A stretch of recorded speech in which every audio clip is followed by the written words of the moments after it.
बहुत ध्यान से सुनिए सब लोग। तो जयपुर के राजा की पुत्री मदन मोहन जी की सेवा करती थी। मदन मोहन जी कोई लाड़ लड़ाती, पूरे दिन उन्हीं को सजाती रहती, उन्हीं का श्रृंगार करती, सेवा करती। राजा स्वयं गोविंद देव जी की सेवा करते और उनकी जो पत्नी थी वो गोपीनाथ जी की, मतलब पूरा परिवार ही तीनों ठाकुर की सेवा करते थे। अलग अलग भवन में, अलग अलग महलों में ठाकुर जी विराजते थे। तो राजा की पुत्री का विवाह हुआ करौली राजस्थान में, जहां मदन मोहन जी अभी विराजते हैं। तो राजा की पुत्री का जब विवाह हुआ तो पुत्री से राजा ने कहा, बिटिया ये बताओ तुम्हारा विवाह है, तुमको हम दहेज में क्या दें? वैसे तो हमने सब दिया, लेकिन फिर भी तुम्हारी कोई इच्छा हो तो मांगो। उसने कहा, पिताजी मुझे सबसे ज्यादा प्रेम श्री मदन मोहन जी से है। आप माता जी और पूरा परिवार गोविंद देव जी गोपीनाथ जी की सेवा किया करो। मदन मोहन जी को मैं ले जाऊं अपने साथ, अपने ससुराल में इनकी सेवा करूंगी। बड़ी अच्छी कथा है, ध्यान से सुनना। राजा रोने लगा, अपनी पुत्री के चरणों में सिर झुका के बोला, मुझे क्षमा कर दे पुत्री, तू जो मांगेगी सो दूंगा, पर ये मेरे हृदय है, मैं इनको नहीं दे सकता। मैं वृंदावन से मुगलों से बचा करके इनको लेके आया हूं। वैसे तो ठाकुर जी को बचने की कोई आवश्यकता, ठाकुर जी कृपा करके आए हैं जयपुर में राजा के ऊपर, पर इनको देख करके मेरे प्राण बचते हैं। तू जो मांगेगी सो दे दूंगा। पर मदन मोहन जी बोले, पिताजी गोविंद देव जी गोपीनाथ जी हैं ना आपके पास में, मदन एक ठाकुर जी मुझको दे दो। यहां राजा की जिद हो गई, नहीं दूंगा। पुत्री की जिद हो गई कि मुझे तो चाहिए, नहीं तो मैं विदाई नहीं होंगी। राजा की पत्नी ने भी कहा, अब इतनी कह रही है तो आप दे दीजिए ना, हमारे पास 2 ठाकुर हैं, इनकी सेवा हम करेंगे विस्तार से। और वैसे भी मदन मोहन जी की पूरी सेवा बचपन से उसने ही की है। तो राजा ने एक प्रस्ताव रखा। बोले, अच्छा पुत्री एक काम करते हैं। बोले, क्या? मैं तेरी आंख पे पट्टी बांधूंगा और आंख पे पट्टी बांध करके मदन मोहन जी जैसे 7 स्वरूप तेरे सामने खड़ा करूंगा, जिनमें से 6 स्वरूप जो होंगे वो मैं बनवाऊंगा और 1 स्वरूप वास्तविक मदन मोहन जी होंगे।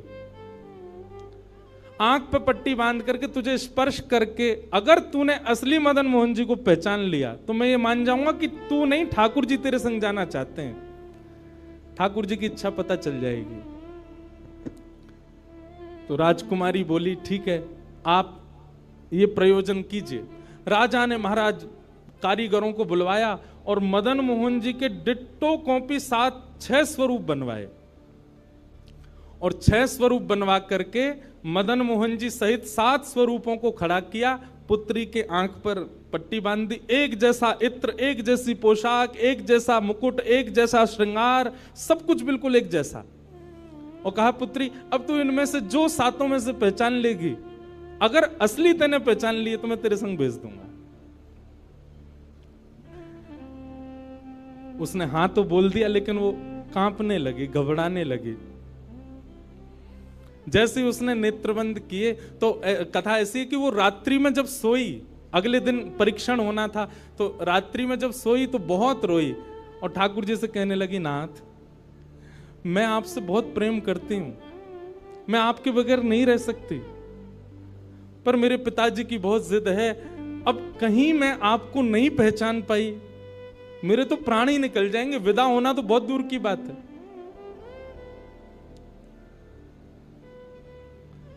रुदन करते करते करते करते, बंधुओं एक मेरी बात बहुत ध्यान से सुनिएगा, कभी ठाकुर जी के विरह में यदि आपके अश्रु नहीं आए हैं ना, तो अभी आप भक्ति के भाव से बहुत दूर हो। आपको वृंदावन जाना अच्छा लगता है, वृंदावन में घूमना अच्छा लगता है, राधा राधा नाम ध्वनि पर झूमना अच्छा लगता है, कथाएं प्रवचन सत्संग बढ़िया लगते हैं, ये सब एक प्रथम सोपान, प्रथम सीढ़ी है। पर प्रमुख सीढ़ी तो भजन मार्ग या भक्ति पथ की विरह है। अगर वो आपके चित्त में कभी ठाकुर जी के लिए नहीं आया है तो अभी आप बहुत पीछे छूटे हुए हो। रात भर रोती रही और रुदन करते करते, नाथ मैं कैसे पहचानूंगी कि आप सत्य कौन से हो। मदन मोहन जी उसके स्वप्न में आ गए और स्वप्न में आकर के बोले, तू चिंता मत करे, तेरो ही मन ना है मोह ले जावे को, मेरो भी मन है रो तेरे संग जावे को। अरे जे सब मेरी सेवा तो करें, पर तेरी जैसी सेवा तो कोई करेगा ना, मेरो भी बड़ो मन है तेरे संग चलवे को।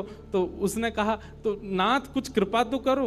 बोले हाँ मैं एक काम करूंगा। बोले कहा, तू सबरे स्वरूपन को जब स्पर्श करेगी ना, तो असली मदन मोहन जो मैं हूं, तू मेरे हाथन को स्पर्श करियो। तो हाथ कैसे? ऐसे।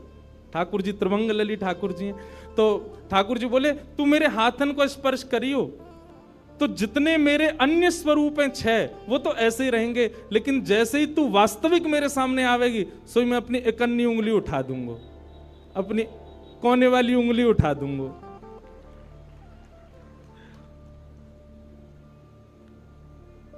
ठाकुर जी कितना प्रेम करते हैं अपने भक्त से। ठाकुर जी बोले मैं अपनी इकन्नी उंगली उठा दूंगा और तू स्पर्श करती करती मेरी जैसे इकन्नी उंगली उठे, वाकू पकड़ लियो और तुरंत पिताजी से कह दियो, जय रे मदन मोहन जी, मैं चल दूंगा तेरे संग। अब तो दूसरे दिन वो पिताजी के पास गए, पिताजी जल्दी करिए, कब चलना है, कब? बोले तुझे तो इतना विश्वास है जैसे तू वास्तविक में मदन मोहन जी को ले ही जाएगी, लेकिन बिटिया तू भी याद रखियो, मैंने ऐसे स्वरूप बनवाए हैं कि कोई बता ही नहीं सकता कि असली मदन मोहन कौन से। बोले पिताजी आप सन्मुख पधराओ। तो महाराज भीड़ लग गई देखने वालों की, पूरा राजभवन इकट्ठा हो गया जयपुर का। 7 स्वरूप विराजमान हुए। पुत्री के आंख पर अभी विवाह हुआ, उसका विदाई नहीं हुई है, आंख पर पट्टी बांध करके और कहा जाओ, अगर मदन मोहन जी की इच्छा होगी तो तू ढूंढ ले। अब मदन मोहन जी तो पहले ही बता चुके हैं, ऐसे मिलूंगा। जैसे मानो टीचर पहले ही एग्जाम पेपर लीक कर दे, ये क्वेश्चन आने वाले, तैयार कर आना। उसने जाग करके जैसे स्वरूप स्पर्श करने प्रारंभ किए, पहला बोले ये नहीं है, दूसरा स्पर्श किया, ये भी नहीं है। ठाकुर जी खड़े थे 5वीं पंक्ति में, 5वें वाले थे। तीसरे स्पर्श किए, बोले ये भी नहीं है। चौथे किए, बोले ये भी नहीं है। जैसे ही 5वें का स्पर्श किया और मुखमंडल का स्पर्श किया, गले का स्पर्श किया, वक्ष का स्पर्श कर, जैसे ही ठाकुर जी की भुजा पकड़ी, सो ठाकुर जी ने अपनी इकन्नी उंगली हिला दी। और जैसे ही इकन्नी उंगली हिलाई, उसने तो, पिताजी यही है मदन मोहन जी। आहा, राजा के तो नेत्रों से आंसू गिर गए, चरणों में गिर गए, उठ करके अपनी बिटिया को गले से लगा लिया, कान में बोले बोले मैंने इकन्नी उंगली हिलते हुए देख ली। मुझे ये बात पता चल गई है कि भैया तेरी जिद नहीं है इनको ले जाने की, इनकी भी जिद है तेरे संग जाने की। और महाराज गाजे बाजे रथ में आरूढ़ करके श्री मदन मोहन लाल जी करौली राजस्थान को प्रस्थान किए। बोलो मदन मोहन लाल की। बिहरत निस दिन कुंज गलन में, ब्रज जन मन सुख धाम। मदन मोहन को रूप निरख के, मदन मोहन को रूप निरख, सनातन बल बल जाए। वृंदावन प्यारो वृंदावन, श्री वृंदावन मेरो। ये भैया ऐसे ही भजन नहीं बना है, ये ऐसे ही आपके झूमने के लिए कीर्तन नहीं, ये पूरा वृंदावन समाविष्ट करवा दिया हमारे गिरधरलाल जी ने एक ही पद में। पूरा वृंदावन विराज रहा है।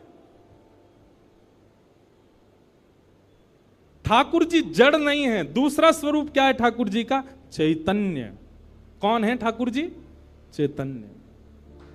कई लोग पूछते हैं महाराज जी सेवा का कोई प्रकल्प बताओ, सेवा का कोई भाव बताओ, सेवा कैसे करनी चाहिए, सेवा में क्या होना चाहिए क्या नहीं होना चाहिए। हमारी एक बात सब लोग सुन लीजिए, यहां लगभग सब सेवा वाले ही बैठे हैं। आप ठाकुर जी के प्रति चैतन्य भाव अपने हृदय में प्रगाढ़ कर लो। चैतन्य भाव प्रगाढ़ मतलब ये कोई पाषाण नहीं है, ये कोई प्रतिमा नहीं है, ये कोई धातु नहीं है। साक्षात वृंदावन चंद मेरे घर पे विराज रहे हैं। ये विश्वास आप अपने चित्त में प्रगाढ़ कर लीजिए। बस आपके जिस दिन ये विश्वास प्रगाढ़ हो गया, अपने आप आपको सेवा सीखनी, किसी से पूछनी नहीं, अपने आप करने लग जाओगे। अरे मां को नहीं बताना पड़ता पुत्र की सेवा कैसे होती है, पत्नी को नहीं सिखाना पड़ता पति को कैसे पूछना है। सारे संबंध हम अपने आप सीख लेते हैं। तो ठाकुर जी से जो हमारा प्रेम भाव है, उसके लिए हमको पूछना क्यों पड़ता है कि कैसे करें, भोग कैसे लगाएं, सुलाएं कैसे, ये कैसे करें। शास्त्रीय बात पीछे है, पहले आप प्रेम भाव में तो आओ। ठाकुर जी अपने आप सिखा देंगे अपनी सेवा कैसे करनी।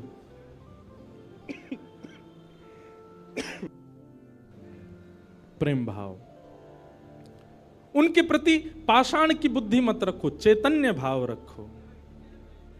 जैसे आपके चित्त में चैतन्य भाव आया कि ये तो चलते फिरते उठते बैठते सब करते हैं, केवल मेरे सामने ऐसे खड़े हो जाते हैं मूर्तिमंत होकर के, मानो ये ठाकुर जी मुझसे कह रहे हैं कि तू अपनो इतना प्रेम मुंह को प्रदान कर कि मैं चलन लगूं, मैं फिरन लगूं। सब लोग एक बात याद रखिएगा,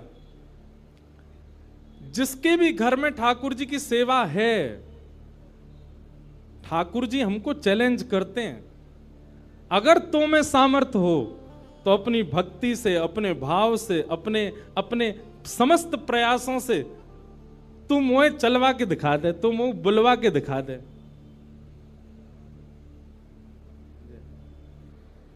बोलो गंगा मैया की जय। वापस प्रस्थान कर जाओ। महाराज जी हरिद्वार को प्रस्थान कर रहे हैं, महाराज जी के श्री चरणों में बार। हाँ आऊंगा महाराज जी, मैं दिसंबर में आऊंगा जल्दी। बोलो गंगा मैया की जय। मैं क्या कह रहा था, ठाकुर जी हम आप सबको एक चैलेंज देके रखें कि तो में यदि सामर्थ्य हो मुझे बुलवा के दिखाए दे, मुझे चलवा के दिखाए दे, मुझसे कोई लीला करवा के दिखा दे। मैं तो ऐसे ही बैठा रहूंगा लड्डू गोपाल बने, तेरे प्रेम में सामर्थ्य हो तो तू करवाए ले। जिस दिन ठाकुर जी हमारे घर आ जाते हैं उसी दिन से हमारी एक चैलेंज हमारे ऊपर आ जाता है, हम में सामर्थ्य हो, ठाकुर जी बोल के दिखा दें, ठाकुर जी कुछ करके दिखाएं।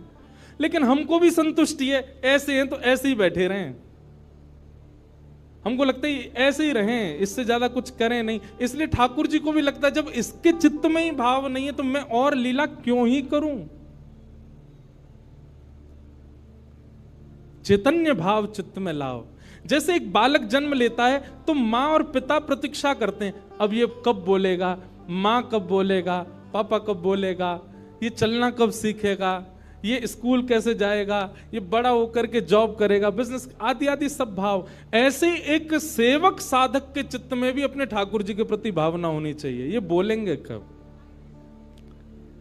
हम एक बधाई गाते हैं ना नंदोत्सव में, उस बधाई में एक पंक्ति गाते हैं, धन्य घड़ी जब होए यशोदा मैया कह के बोले, नूपुर बांध दो चरणन में घुट मन डोले, नूपुर बांध दो चरणन में घुट मन डोले, पकड़े बाबा की उंगरिया तेरो ललना जुग जुग जीवेरी यशोदा मैया तेरो ललना। स्वामी जी हरिदास जी जब सेवा करते थे ना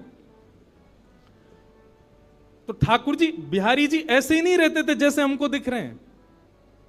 स्वामी जी जैसे ही कपाट करते थे सोई बिहारी जी बैठ जाते थे, बंसी वंसी सब नीचे करके हाथ सीधे कर लेते। मैं तो हार गयो पूरे दिन खड़े खड़े, स्वामी जी तुम बार बार पर्दा करते रहे करो। इसीलिए बिहारी जी में बार बार पर्दा आता, क्यों, ठाकुर जी उतनी देर बैठ लेते हैं, क्यों, खड़े खड़े थक गए। बहुत भाव है पर्दा के, पर एक भाव यह भी है। तो स्वामी जी को अनुभव होता है तो इसका मतलब क्या है, ठाकुर जी लीला करते हैं पर अब क्यों नहीं कर रहे, हमारे भीतर स्वामी जी जैसा भाव नहीं है।